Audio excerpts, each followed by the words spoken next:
በማኅበረ ቅዱሳን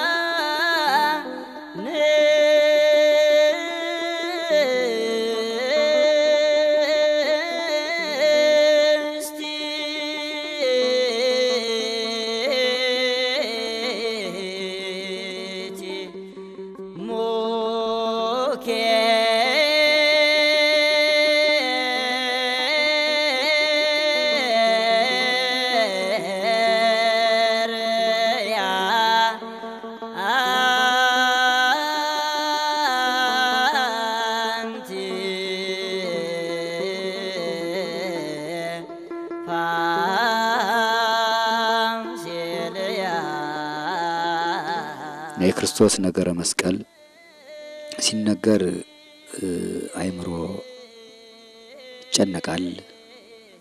ሲታሰብ ለኔ ብሎ ለሚረዳ ሰው ከክርስቶስ ፍቅር የበለጠ ነገር ስለሌለ አይምሮ ይነካል። ቅዱስ ጳውሎስም ተናግሮታል። ከክርስቶስ ፍቅር የሚለየኝ የለም ብሎ ያሉትን ጸዋትወ መከራዎች ዝርዝሮ በሮሜ መልእክቱ ምዕራፍ 8 ላይ ሲናገር ትዝ ያለው ነው።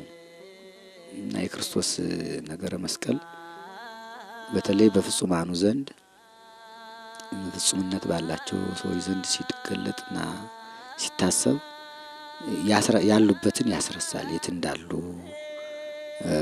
ያዘነጋል።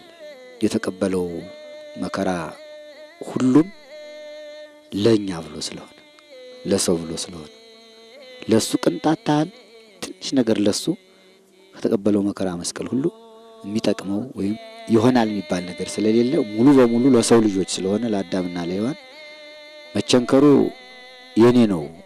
እኔ ራሴ እንደመቸንከር ሲገረፍ እኔ እንደመገረፍ ብሎ ከራሳቸው ጋር ሲያስገቡት ብዙ ቅዱሳን ሰውነታቸውን በአለንጋ በቀጋ በጅራፍ እየገረፉ እግራቸውን እየቸነከሩ አሳልፈውታል። እና አቡነ ተክለ ሃይማኖት ጦር በፊት በኋላ በቀኝ መገራ ዘርግተው ሌሎችም ቅዱሳን አበው እና ነገረ መስቀሉ ከሊቶስጥራ እስከ ቀራንዮ ድረስ ያሉት የ14 ምዕራፎች ጸዋትወ መከራዎች ሲታሰቡ ኢየሩሳሌም ላይ በዕለተ ዓርብ በዕለተ ስቅለት የተደረገው ነገር ሰማይንም ምድርንም ያስጨነቀ ሰማይንም ምድርንም ያሳዘነ ፀሐይ ጨረቃ ከዋክብትን ያሳዘነ ማቅ ያስለበሰ ምድር የያዘቻቸውን ተሸከመቻቸውን ፍጥረታት ለመሸከም አልችል ብላ ስትንቀጠቀጥ መቃብራት ተከፍተው አይባን ተፈትተው ሙታን ተነስተው የቤተ መቅደሱ መጋረጃ ተቀዶ ተከፍሎ ያችን ቀን ፍጡራን ሁሉ ሲያስቧት ዛሬም ስትታሰብ በአንክሮ በተደሞ መላእክት ከሰማይ ወርደው በመስቀሉ ዙሪያ ቆመው ዲያብሎስ ካሳውን ሲክስ በጌታ ላይ የፈጸመው ግፍ በአይሁድ አድሮ ሲያሸጠው በአይሁድ አድሮ ሲያዘልፈው ሲያስቸነክረው ሲያስደበድበው የዋለውን ሁሉ የመድኃኔ ዓለም ትዕግስቱ ያን ሁሉ ጸዋትወ መከራ ታግሶ ሲቀበል ያደረገው የከፈለው መስዋዕትነት ከሊና በላይ ነው። እንኳን ለመናገር ለማሰብ ይከብዳል። ለማሰብ ሲታሰብ በአይነ ሊና ሲታሰብ ይከብዳል። እና ከጲላጦስ አደባባይ ጀምሮ ታስሮበት ያደረው የፍልፍል አለት ወንበዴዎች የሚታሰሩበት ከፍተኛ ወንጀል የሰሩ ወንበዴዎች የሚታሰሩበት ነው። እዚያ ውስጥ ወዲያ ወዲህ የማያሰኝ ነው። እረኛውን ገድለዋለሁ መንጋዎቹ ይበተናሉ ብሎ ኤርምያስ የተናገረው ትንቢት ሐዋርያት ሲበተኑ እሱ ሲታሰር ኤርምያስ ከታሰረበት እስር ቤት ነው ጌታ የታሰረ ትንቢተ ነቢያትን ለመፈጸም እዚያ ታስሮ ሲያድር ውስጡ ሲገቡ ጨለማ ነው ገደሉ። በጣም ሲያስቡት ከህሊና በላይ ነው። እኔ በተለይ እዚያ ኢየሩሳሌም ያንን ሳየው በጣም ነበር የሚያስጨንቀኝ፣ በጣም ነው የሚያሳዝነኝ። ሁሉ በእጁ የተያዘ ሲሆን ሁሉም ማድረግ ሲችል ደንጊያው የሱ፣ ቤቱ የሱ፣ ሁሉ የሱ ሲሆን ትዕግስቱ እዚያ ታስሮ ሲያድር ሰዓቱን የእስረኞቹን የነ ጲላጦስን የዳኞቹን ፍርድ ያለምንም ኃጢአት ተቀብሎ በቃኝ ልውጣ ሳይል እንዴት አክብሮ እንዳደረ ሲታይ በጣም ያሳዝናል።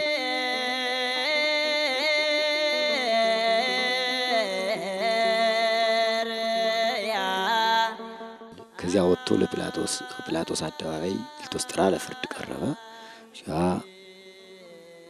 ፍርዱ በሁለት አይነት ነው። ጲላጦስ ለመፍረድ ተቸግሮ ምንም አላገኘሁበትም እያለ ሲጨነቅ፣ አይሁድ ደግሞ እንደ ሕጋችን ሊሞት ይገባዋል እያሉ ሲጮሁ፣ ሲጠይቀው ጲላጦስ አትናገርም ሲለው ዝም ተናገር እንጂ አንተን እኮ ነው የሚከሱ እነዚህ ሁሉ እየጮሁ ነው መልስ ሲለው ዝም። ሌሊት ከጨለማ ውስጥ ካደረው ታስሮ ካደረበት ትዕግስቱ ይልቅ ከጲላጦስ ፊት ማልዳ ቆሞ ያን ያህል ሲከሰስ አንድ ሰዓት እንኳን አይኔ በደለኛ አይደለሁም፣ ምንም ኃጢአት አልሰራሁም፣ እነዚህ የሚናገሩት ሐሰታቸው ነው ሳይል የተነገረውን ሁሉ የሚናገሩትን ሁሉ በትዕግስት ሲቀበል አርፍዶ ከነጋ በኋላ ፍርዱ ሲያልቅ ጲላጦስ ውሃ አስመጥቶ እጁን ሲታጠብ እኔ ንጹሕ ነኝ ከዚህ ሰው ደም እያለ ሲታጠብ ምንም ሳይናገር መስቀሉን ከሊቶስጥራ ተሸክሞ ወደ ቀራንዮ ሲሄድ የሶስተኛው ምዕራፍ ለመጀመሪያ ጊዜ መስቀሉ እንደተሸከመ የወደቀበት ነው። መስቀሉ እንደተሸከመ ወደቀ፣ ተነሳ። አራተኛው ምዕራፍ እመቤታችን ጋር የተያዩበት ነው። የጌታችን ነገረ መስቀል ሲነሳና የሱ ዕለተ ዓርቡ ጸዋትወ መከራ ሲነገር እመቤታችንም ትነሳለች። በተለይ የእመቤታችን ሐዘኗና ልቅሷ እዚያ ምዕራፍ 4 ቦታው ላይ ሲደረስ የሕዝቡ ብዛት ለማየት የአይሁድ ወታደሮችና ዘበኞች ተመለሽ እያሉ ርኅራኄ እንዳይፈጸም እሷ ስታለቅስ አይተው ሌሎቹ ልባቸው ራርቶ እሱን እንዳይተውት እሷን መመለስ ነበር አማራጫቸው። የእሷ ልቅሶ የእሷ እንባ ሲወርድ ልጅና እናት ሊገናኙበት ያልቻሉባት ቀን ናት ያቺ።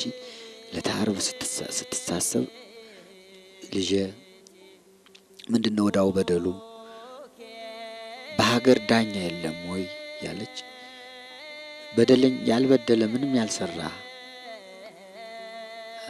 ሰው እንዴት ይፈረድበታል? እንዴት ይታሰራል? እንዴት ይወቀሳል? እንዴት ይከሰሳል? ዳኛ የለም ወይ ያለች የምትጠራ ነቢያትን ነበር።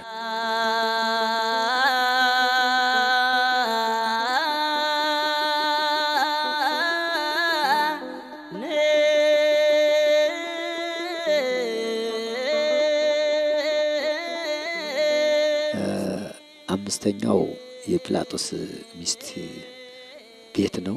መስቀሉን ከሊቶስጥራ ተሸክሞ ወደ ቀራንዮ በሚሄድበት ጊዜ እነ ጲላጦስ መኖሪያ ቤታቸው መንገዱ ዳር ነውና እሱ መስቀል ተሸክሞ በመካከል ላይ እየወደቀ እየተነሳ ሲሄድ አይታ ምንድነው ብላ ስትጠይቅ የናዝሬቱ ኢየሱስ ክርስቶስ ተፈርዶበት ሊሰቀል መስቀሉን ተሸክሞ እየሄደ ነው ብለው ሲነግሯት እሷ ብዙ በዚያች ሌሊትም እሷ በእሳት አለንጋ ስትገረፍ ጲላጦስ በአንገቱ ዘንዶ ሲጠመጠበት ራእይ አይታ ሶስቱ ልጆቿ ተናግረው የሚያውቁት ለዚያ ባልሽ ወዮለት ንጹሕ ደም ለሚያስፈስስ ብለው ነግረዋት ልካበት ነበርና ያንን አይታ አምስተኛው ምዕራፍ ደጃፏ ላይ መስቀሉን እንደተሸከመ ሲወድቅ ዳ የሚያነሳው በሌለበት ጊዜ አንስታ ቅፍ አድርጋ ደሙ እየፈሰሰ ወዙ እየፈሰሰ ቤቷ ከሳጥን ያስቀመጠችውን አዲስ ልብስ ወስዳ ላውን ወይም ወዙን በልብሷ አጥርጋ አድርጋ ደሙና ወዙ እየፈሰሰ ከልብሷ ላይ እንዳለ ተቀርጾ ስዕል ሆኖ የመጀመሪያው የሐዲስ ስዕል ለሷ ነው የተቀረጸላት። ለጲላጦስ ባለቤት አብሮቅላ ትባላለች።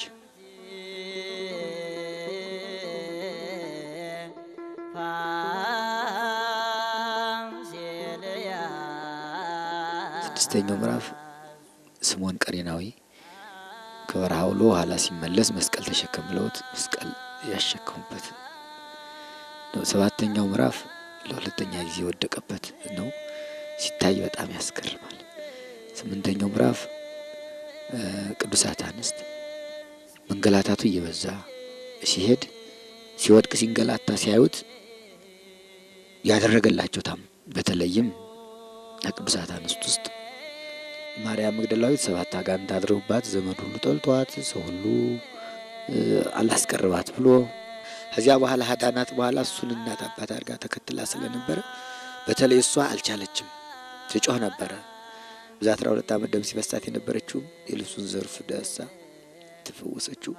ልብሱን ገፈውት ስታይ ያ የተፈወሰችበት ልብስ መድኃኒቴ መድኃኒቴ እያለች ታለቅስ ነበር።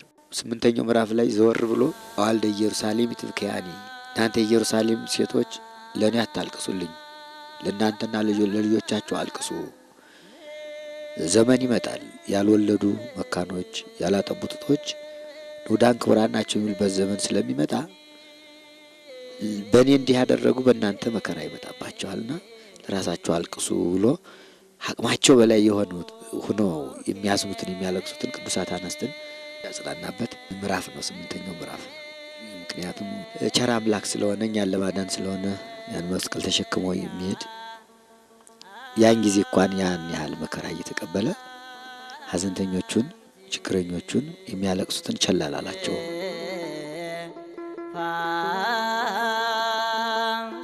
9ኛው ምዕራፍ ለሶስተኛ ጊዜ ወደቀበት ነው። 10ኛው ከበሩ ወደ ቀራንዮ ሊገባ ዛሬ የኢትዮጵያ ርስት ለንግሥት ሳባ ሰሎሞን የሰጣት እዚያ ላይ የወረደበት ነው። 11ኛው ቀራንዮ ደረሰ። መስቀሉን አወርዶ እረፍት አላገኘም። ልብሱን ዕጣ የተጣጣሉበት 11ኛው ምዕራፍ ነው።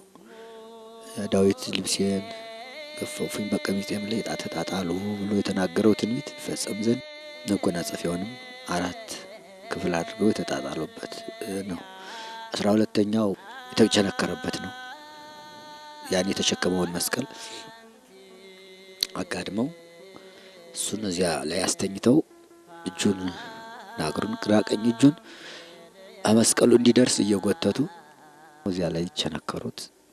አስተኝተው አጋድመው በ5 ቅንዋት ሳዶር አላዶር ዳናት አዴራ ሮዳስ በሚባሉ በ5 ቅንዋት ሁለቱን ከግራ ቀኝ እጁ ሁለቱን ከግራ ቀኝ እግሩ አንዱን ከደረቱ እግሩን ደርበው ነው ቸነከሩት። ስቁረቱ ይቆጠራል። የራሱን ከሆነ የራሱ ይቆጠራል።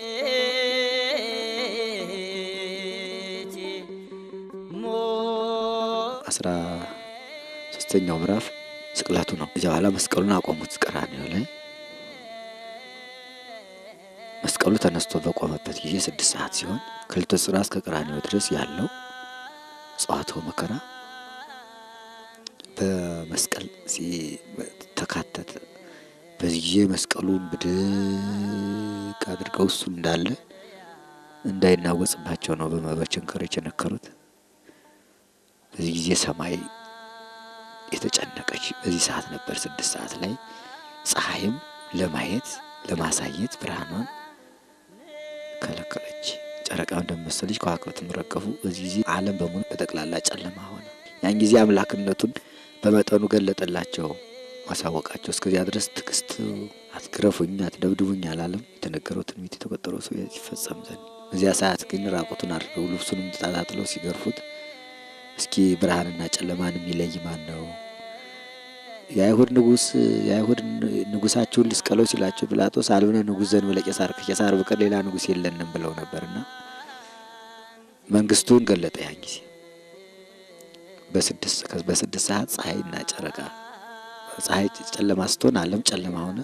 አይሁድም እጃቸው እንዳለ በኃጢአት ውስጥ በጨለማ ውስጥ በገሃነም ትኖራላችሁ ሲል ንስሐ ካልገባችሁ ጨለማ ውስጥ ትኖራላችሁ ሲል በቁማቸው በስጋቸው ጨለማ እናመጣ።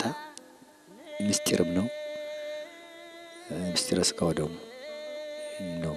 ስጋ ወደሙ በምስጢር ነው እንጂ በግልጽ አይደለም፣ እንደሌሎቹ አይደለም። የኢትዮጵያ ኦርቶዶክስ ተዋሕዶ ቤተክርስቲያን ሲቀደስ መንጦላይቱ እንደተጋረደ በምስጢር የሚደረገውም ያው ከ6 ሰዓት እስከ 9 ሰዓት ጨለማ ስለሆነ ያ የምስጢሩ አካሉ በጨለማ ስለተሸፈነ እንዳይታይ ለዚህ ነው። ምስጢርም ጭምር ነው። እዚያ በኋላ እስከ 6 እስከ 9 ጨለማ ሆነ፣ አረፈ። ያ ሲገርፉትም ሲቸነክሩትም ምን ሲሉትም የነበሩት ጨለማ ውስጥ ገቡ። መስራት አልተቻለም። እዚያ በኋላ አምላክነቱን ገለጠ። አምላክ ነኝ። እዚያ በኋላ 9 ሰዓት ነፍሱን ከስጋው ለየ። ነፍሳትን ከሲኦል አወጣ። በ11 ሰዓት የመጨረሻው 14ኛው ምዕራፍ ግንዘቱ ነው። ዮሴፍና ኒቆዲሞስ መጥተው ገነሱት። ጎኑን በጦር ተወጋ። አምላክነቱን ገለጠ። ለውሃውን ለጥምቀታችን ደሙን ለመጠጣችን ለንጊኖስ ቀኝ ጎኑን በጦር ወጋው። ውሃና ደም ፈሰሰ። ምስጢረ ጥምቀትን ምስጢረ ቁርባንን ያን ጊዜ መሰረተልን ሊቀ ካህናት ኢየሱስ ክርስቶስ። መስቀሉን እንደ መንበር አድርጎ ቀደሰ። ዓለምን ከጎኑ በፈሰሰው ውሃ ጠመቀ። ከጎኑ በፈሰሰው ደም ዓለም ተቀደሰ። 11 ሰዓት ላይ ቀበሩት። እሱ ወደ መቃብር ሲወርድ አዳምና ሔዋንን ከሲኦል ከነ ልጆቻቸው 9 ሰዓት አውጥቶ 11 ሰዓት ገነት አገባቸው።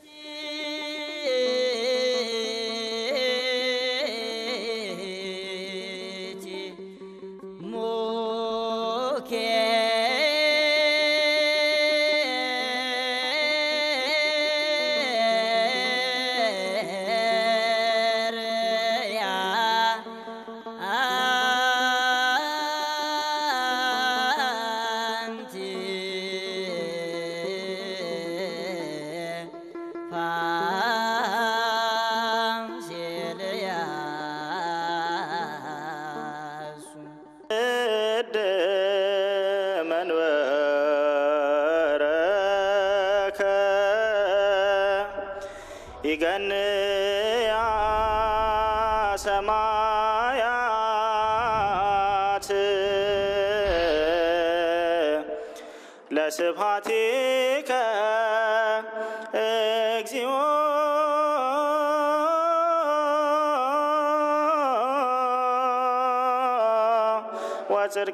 ወጽድቀከኒ